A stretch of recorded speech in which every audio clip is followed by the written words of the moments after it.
Harry and Meghan were once the shining stars of modern royalty, the couple who seemed to float effortlessly from one dazzling moment to the next.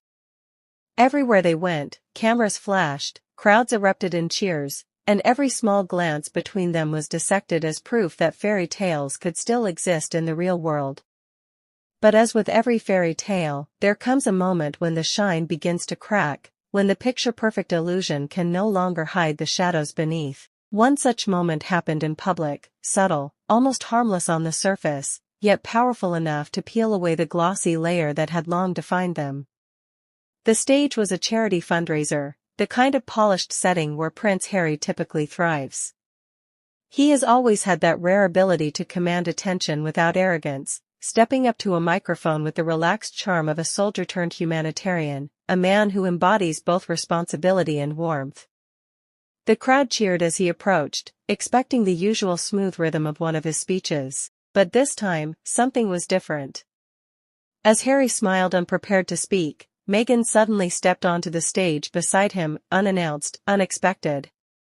In that instant, Harry's face spoke volumes. Startled, caught between polite instinct and genuine surprise, he seemed unprepared for her presence. If you freeze that moment, the tension is almost tangible. Harry greeted the audience with his trademark ease, "Hi everybody," but there was no acknowledgement of Meghan. No affectionate introduction. No small gesture of inclusion. She lingered at his side, smiling politely, waiting for a moment that never came. It wasn't cruel silence, it was absence. A void where recognition should have been. Then, in a fleeting move, Meghan leaned ever so slightly toward the microphone, as though expecting Harry to share it with her. But Harry pressed on, firm, steering the spotlight back to himself. Meghan's expression faltered, her smile dimmed, and quietly, she stepped back, her retreat carrying hints of both frustration and embarrassment. It wasn't dramatic, but it was telling. For a couple whose image had always depended on unity, this small, unscripted fracture revealed more than any headline ever could. Unlike their polished interviews, their carefully edited series, or their controlled podcasts, this moment was raw. And for the first time in front of a large audience, Harry and Meghan were not in sync. Harry seemed focused on being Prince Harry, the individual, while Meghan was still trying to project Harry and Meghan, the brand. That clash of direction made the moment stand out, because truly aligned couples don't stumble like that under the spotlight. When you look at William and Catherine at public events, their rhythm is seamless. Every glance, every step, every gesture reinforces the sense of a team. By comparison, Harry and Meghan's awkward exchange felt like two different agendas clashing under one roof. For Harry, perhaps it was about reclaiming his solo voice. For Meghan, it was about refusing to be sidelined. And while one awkward moment alone might not mean much, placed against the backdrop of their faltering Hollywood projects, mounting criticism from both sides of the Atlantic, and growing whispers of tension, it suddenly felt like a symptom of something deeper. Harry increasingly looks like a man trying to carve out his own lane, even if that means stepping away from Meghan's shadow. Meghan, on the other hand, shows no sign of letting go of the role she fought to secure as his equal co-star. And here lies the real issue: this isn't just about a marriage. It's about a brand. Their entire American appeal was built on unity, on being the royal exiles who turned adversity into opportunity together. If that unity slips, what remains? Harry, a prince redefining himself as a humanitarian voice. Meghan, an actress struggling to remain relevant in an industry that seems to be moving on. That one fundraiser clip, replayed endlessly online, gave the public an unfiltered glimpse at their diverging paths. The smiles couldn't mask it. The polite handshakes couldn't erase it. The cracks in the castle walls were now visible, and once seen, they couldn't be unseen. Meanwhile, across the Atlantic, the British monarchy was sending a very different message.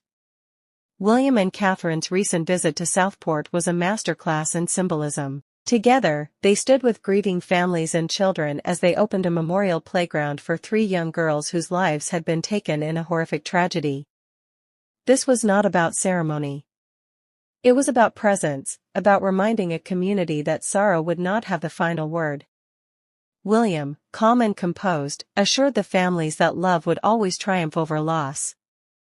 Beside him, Catherine, freshly returned to public life after her chemotherapy, radiated quiet strength. That moment mattered deeply. It wasn't about celebrity or personal branding. It was about service, sacrifice, and resilience, qualities that form the very foundation of monarchy. The crowds who gathered weren't cheering for gossip. They were cheering for stability, for symbols of hope in a fractured world. While William and Catherine reinforced the monarchy's strength, another royal chapter unfolded in Scotland. At Balmoral, King Charles and his heir spent days in private talks, conversations described by insiders as serious, focused, and forward-looking. For royal watchers, the contrast was undeniable. William, the heir, spent hours in close consultation with his father. Harry, by contrast, had managed only a brief 54-minute meeting earlier that year, despite flying thousands of miles. The imbalance was striking.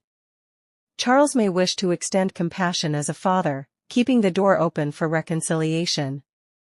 But William, steely and pragmatic, reportedly believes too much leniency risks weakening the monarchy. For him, Harry chose exile. He traded duty for independence, and he must now live with the consequences. The broader public appears to side with William's view.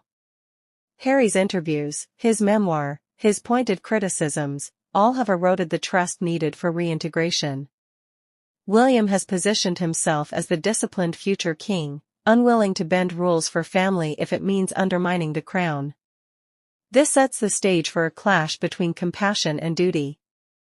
Charles may yearn for reconciliation, but William embodies the firmness the monarchy demands. And while Harry waits in California, hoping for another chance, reality suggests the monarchy is moving forward without him. But the spotlight shifted once again when Harry and Meghan reappeared together at another high-profile American charity event. The atmosphere buzzed with anticipation, yet what unfolded on stage quickly became one of the most dissected moments of their public lives. Harry stepped out first, brimming with his familiar confidence, flashing his signature grin. His timing suggested he expected the moment to himself.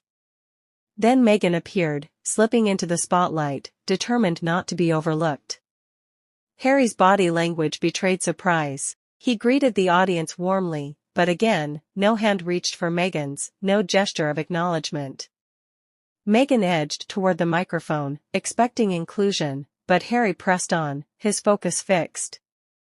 She hesitated, then retreated, her smile fading as she left the stage.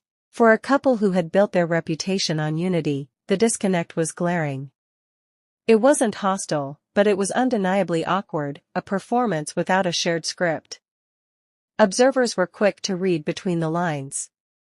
To many, this moment symbolized Harry's quiet shift toward reclaiming his identity as a solo figure, emphasizing service, humanitarian work, and leadership.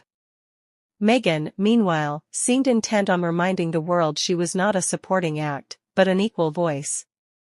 This mirrored their broader struggles in America. Their high-profile projects, from the documentary to the podcasts and production deals, launched with fanfare but struggled to sustain momentum.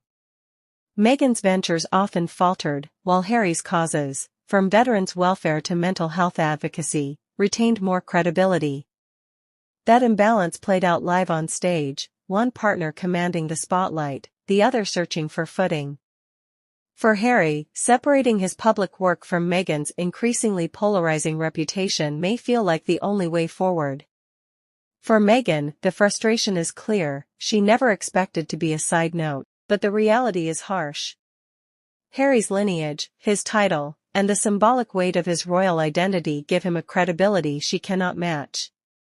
And in marriages, it's often the small, unscripted moments that reveal the deeper truths. That charity fundraiser wasn't just about who held the microphone, it was about who holds control of their narrative. And in that quiet tug-of-war, Harry appeared determined to step forward alone, while Meghan struggled with the possibility of being left behind.